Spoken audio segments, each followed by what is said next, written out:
Welcome to Muscle Mania. In today's video, we are going to take a look at the fastest muscle cars from 1950s and 60s, so let's dive in. The 1958 Chevrolet Corvette. On its 4th birthday in 1958, Chevrolet offered the Corvette a little makeover. Now, don't get me wrong, a lot of the changes leaned more toward cosmetics, but there were also some exciting upgrades underneath. The addition of aluminum reinforcements in the design helped to make the car both lighter and tougher. What's striking is that moving the bumpers to the frame led to reduce strain on the body.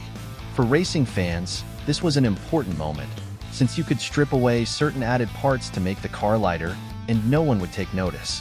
The result was a stylish machine that had that rough racing vibe that enthusiasts admire. Now, this one was groundbreaking. By the moment it was available, it had already disrupted the sports car market.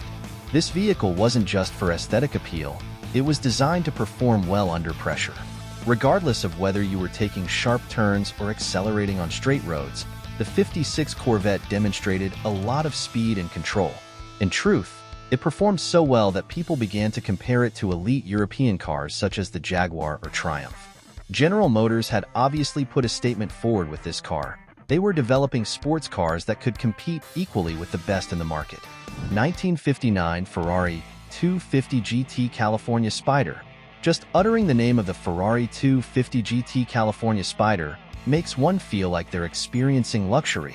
This automobile was entirely focused on detail and skill. If you ever took charge of the wheel, you would immediately see how smoothly the gear shifts operated. There's nothing else like it. At any RPM level, this Ferrari was reactive, making it a delight to navigate on twisting roads. Still, in spite of its lovely appearance and the renowned Ferrari Grand Prix heritage, it wasn't really a perfect road car.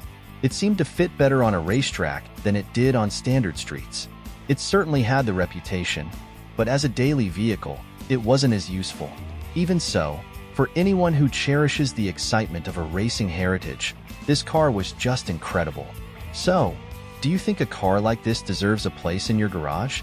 1958 Chevrolet 315 Del Rey. The 1958 Chevrolet 315 Del Rey was an entirely different type of car. This was, in every way, a muscle car. The moment you fired up that 315 horsepower, 348 cubic inch V8, you didn't just hear it, you felt it. The thunderous roar wasn't just noise. It was a promise of power, the kind that echoed down the drag strips or cut through the winds of the Bonneville Salt Flats. Can you imagine the thrill? But it wasn't just about speed. Unlike the more rigid 57 Chevy, the Del Rey handled remarkably well for its size, gripping the road until you pushed it to its limit. It wasn't just a machine. It became a cultural symbol of freedom and rebellion. How many young drivers, hearts racing, felt unstoppable behind the wheel of a car like this? The Del Rey indeed laid the groundwork for the muscle car revolution that would define the 60s. 1957 Porsche 1500 RS Spider. The 1957 Porsche 1500 RS Spider is actually a beast of a vehicle. On one side, it is remarkably strong and quick, making it one of the most successful competition sports cars in the history of the sport. Driving this vehicle felt much like managing a dual personality, nearly similar to the respectable Dr. Jekyll and his sinister counterpart, Mr. Hyde. At standard highway speeds, the Spider acted gently, reacted well, and was remarkably simple to pilot. Still, once you took it to its limits, that's when the real difficulty began. Ken Miles, a celebrated racer, pointed out that to drive this car at its maximum speed demanded more than just talent. It required speedy reflexes and a degree of precision that only the best drivers were capable of.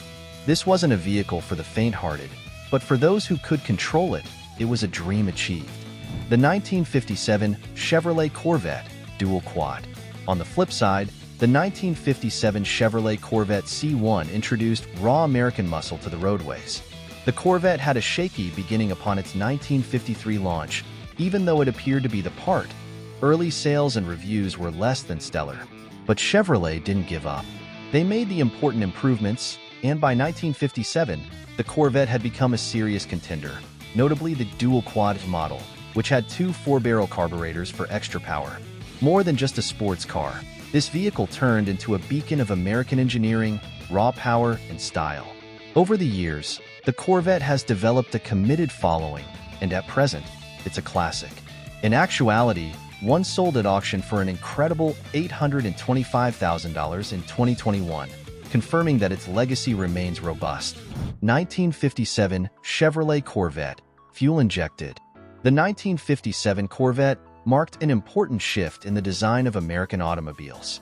Not only did it feature a clean, sleek look, but it also introduced a game-changing innovation: fuel injection. The debut year of the Fuelie engine for Chevy was 1957, which featured a 283 cubic inch V8 that delivered 283 horsepower and reached the desirable 1 horsepower per cubic inch goal. The ramjet fuel injection system constituted a major improvement, eliminating the carburetor and delivering fuel straight to the cylinders. This resulted in superior fuel economy, an abundance of torque at slower speeds, and a quick reaction when you push the gas pedal. Not just a showpiece, the Corvette was a real performer, thanks to its top speed. The 1957 model is one of the most prominent and collectible Corvettes, a wonderful fusion of style and muscle. The 1964 Pontiac GTO. The concept behind this car was simple and brilliant. Insert the largest engine available into the lightest frame. That formula was a real success. The GTO is regularly credited with being one of the leaders of the muscle car era, which flourished in the 1960s and 70s. Bill Collins, Russell G., and the distinguished John DeLorean were the originators of the GTO. After General Motors imposed a ban on racing sponsored by the factory, these guys opted for a distinct approach to car design. Rather than paying attention to the track, they started looking at the streets. Borrowing from the Ferrari 250 GTO, DeLorean named their product the GTO, which means Gran Turismo Omologado, or a car designed to offer both high performance and comfort. Underneath the GTO, they fitted a 6.4-liter V8 engine that produced 325 horsepower at 4,800 RPM. Still, if that wasn't enough, buyers could choose the Tri-Power carburation system, which boosted power to an incredible 348 horsepower. The GTO became both quick and a fun ride, all thanks to this. And how fast was it? Back then, road tests showed that the 1964 GTO could accelerate from 0 to 60 miles per hour in only 6.6 seconds. It also ran the quarter mile in 14.8 seconds and reached a speed of 99 miles per hour by the end. These were notable numbers for their time, and they aided in the GTO's reputation as a street performance icon. The Chevrolet Chevelle SS 396 from 1967. While the Camaro may have later become Chevy's poster child for muscle cars, the Chevelle SS was actually the first to claim that title, marking Chevrolet's entry into the thrilling world of muscle cars when it was introduced in 1964. For a few years, the Chevelle SS had a modest presence, but it really made waves in 1970. That year, it stepped into the spotlight thanks to the introduction of the massive 454 cubic inch big block V8 engine. This powerhouse cranked out an impressive 450 horsepower and an astounding 500 pound-feet of torque. With that kind of muscle, the Chevelle could sprint from 0 to 60 miles per hour in just 6 seconds, a jaw-dropping feat for its time. The 1968 AMC Javelin. The Javelin stands out not just for its performance, but also for its distinctive design and history. It was produced in 2 generations, the original model from 1968 to 1970 and a restyled version from 1971 to 1974. Many enthusiasts still have a soft spot for the original styling, which captures that classic muscle car vibe. Designed by Richard Teague, the Javelin was built primarily in Wisconsin but also found its way to other countries, including Germany, Australia, Venezuela, and Mexico. What's interesting is that the Javelin was only available as a 2-door coupe, giving it a sporty, sleek look that muscle car fans love. Under the hood, the Javelin had several engine options. While some buyers opted for the entry-level straight-six engine, most went for the 4.8-liter, 290 cubic inch V8, which offered a solid boost in performance. For those looking for more power, the top option was the 390 cubic inch, 6.4-liter V8 with a 4-speed manual transmission. This beast delivered a robust 315 horsepower, allowing the Javelin to rocket from 0 to 60 miles per hour in just 6.6 seconds. With a top speed of 122 miles per hour, It was a thrilling ride for its time. The Pontiac Firebird 400 from 1968. Introduced just a year after its cousin, the Chevy Camaro, the Pontiac Firebird didn't just fit into the muscle car scene. It stood out, capturing hearts with its sleek, bold design. Those distinctive Coke, bottle-shaped rear fenders? They're still head-turners today. But it wasn't just about looks. The Firebird 400 brought serious muscle, packing a 400 cubic inch V8 that roared with 325 horsepower. And for thrill seekers, Pontiac offered the Ram Air upgrade, an option that gave the engine a bit more bite, though its $600 price tag kept it exclusive. This car wasn't just about speed. Although performance-wise, the Firebird 400 blazed through the quarter-mile in 14.7 seconds and hit 0 to 60 miles per hour in just 6.2 seconds. So, what do you think? Was it the Firebird or the Pontiac GTO that truly sparked the muscle car revolution? Let us know in the comments below. 1958 Ferrari 250 GT Europa. Already known for developing some of the top sports cars worldwide, Ferrari did not disappoint with the 250 GT. The difference with this car was its ability to merge raw power and a hint of sophistication. You would expect a loud engine from a Ferrari, but the 250 GT, surprisingly, was quiet when it came to life, proof of the brand's commitment to improving the driving experience while maintaining performance. It featured great low-speed power, but pushing the pedal to the metal would propel you back in your seat and get you to 120 miles per hour in mere 24 seconds. The balance of street drivability and race speed turned the 250 GT Europa into a truly remarkable vehicle. The 1968 Chevrolet Corvette. Now, this was more than just a muscle car. It was an American dream on wheels. The 1968 Corvette, with its sleek two-seater design, wasn't just about power but also style, capturing the spirit of freedom and rebellion that defined the 60s. Can you imagine cruising down the highway, the wind in your hair, with 300 horsepower roaring beneath you? This beauty had a retractable hardtop, a rust-proof fiberglass body, and the heart of a beast. Its turbo-fire 327 V8 engine wasn't just fast, it was a statement. But what made the Corvette so iconic wasn't just the numbers. It was the symbol of American innovation and independence.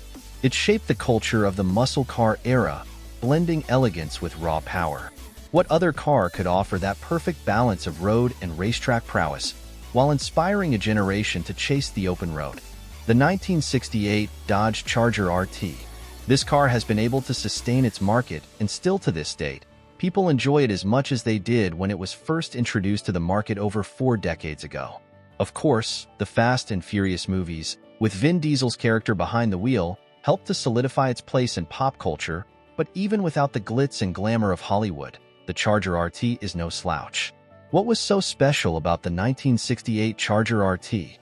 First of all, what can we say about the design of the car? It was stunning. It had this muscle car-like body with curves that were just screaming power. The hidden headlight grille was established as one of the car's iconic features, creating a rather sinister and menacing front end. A more streamlined, elegant tail and liberal use of chrome only served to enhance the car's aesthetic and performance.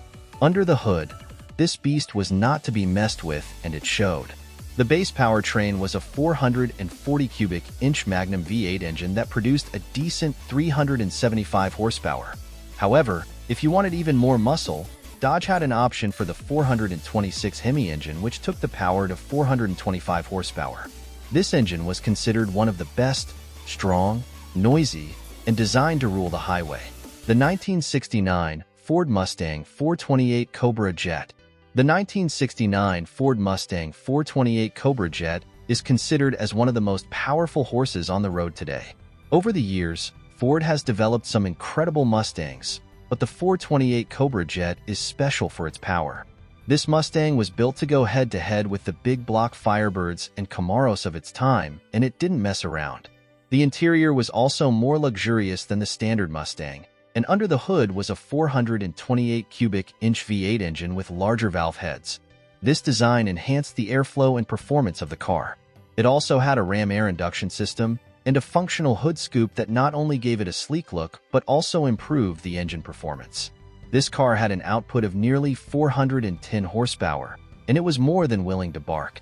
The 1969 Chevrolet Camaro ZL1. Okay, let's move to the Chevrolet Camaro ZL1, a car that can be credited to the mind of drag racer Dick Harrell. This model was all about drag racing performance and came equipped with a massive 427 cubic inch big block V8 engine, known as the ZL1. This monster produced 500 horsepower, and with it the Camaro ZL1 could accelerate to 60 miles per hour in just 5.3 seconds, a remarkable achievement at the time. However, the most exciting factor about the ZL1 is how hard to find it is. Out of this model, only 69 units were manufactured, and that makes it one of the rarest and most sought-after American muscle cars of the time. It is not just any car. It is a classic automobile that people pay a lot of money to own. The 1968 Plymouth Road Runner Hemi. This muscle car came with a very simple solution to power. The standard model came with a 383 cubic inch, 4-barrel V8 engine that produced a decent 335 horsepower. But if you wanted even more thrill, the car could be fitted with the 426 cubic inch Hemi engine, which delivered 425 horsepower. That is why Roadrunner was so attractive, as it offered a simple, straightforward service. Plymouth was more concerned with providing raw performance than being concerned with body styling. This was something that would be appealing to the muscle car crowd who just wanted a big, powerful car to drive down the road. The Roadrunner also had a fun personality with a distinctive beep-beep horn that made it even more enjoyable. The 1963 Shelby Cobra 260. This beauty is the original creation of Carroll Shelby, combining the lightweight charm of the British AC Ace with the raw power of an American V8. The result? A car that not only looked stunning but was also a beast on the track, ready to take on competitors like the Corvette and even Ferraris. AC and Ford teamed up for this project, with AC providing the body and Ford supplying the engine and gearbox. When the first Cobra hit the road, it wowed drivers, clocking a remarkable 0 to 60 miles per hour time of just 4.2 seconds. This car quickly captured the public's imagination and cemented its status as an icon. Take CSX 2047, for example. It was one of the first 62 Cobras produced and was sold to a dealer in California. You can imagine the attention it got on the roads. In 1968, a fighter pilot named Lieutenant Kit Coyle bought it. He drove it daily for 5 years, even giving it a fresh coat of British racing green before selling it in 1973. Then there's Bob Shiro, a car dealer who saw the Cobra's potential as a collectible. He acquired CSX 2047 and took great care of it, maintaining it for decades. After his passing in 2019, it was finally sold to a new owner in Northern California. The 1967 Shelby Cobra 427 Super Snake. For car lovers, the Shelby Cobra is a name that evokes speed, power, and legacy. But the 1967 Shelby Cobra 427 Super Snake? That was something else entirely. A true legend on wheels, crafted by none other than Carroll Shelby himself. His mission? To build the most powerful, untamable car the road had ever seen. And he succeeded, spectacularly. The Super Snake wasn't just a Cobra with some extra flair. No, it was a fire-breathing race car disguised as a street machine. Only 2 were ever made, which makes it one of the rarest muscle cars to ever roll out of the factory. Have you ever wondered what it would feel like to sit behind the wheel of a car so rare, so powerful, that it could outrun almost anything? Powered by a massive 427 cubic inch V8, Shelby didn't stop there. He added not 1, but 2 Paxton superchargers. With 800 horsepower under the hood, it was dubbed the Cobra to end all Cobras. The Super Snake was more than a car. It became a symbol of excess, daring, and the American dream of pushing limits. Can you imagine controlling that kind of raw power on an open road? It's no wonder it's still revered today. Now, which of these classic muscle cars would you love to take for a spin? Leave your thoughts in the comments section below. And don't forget to like this video and subscribe to our channel if you haven't already. Thank you for watching. We'll see you guys soon.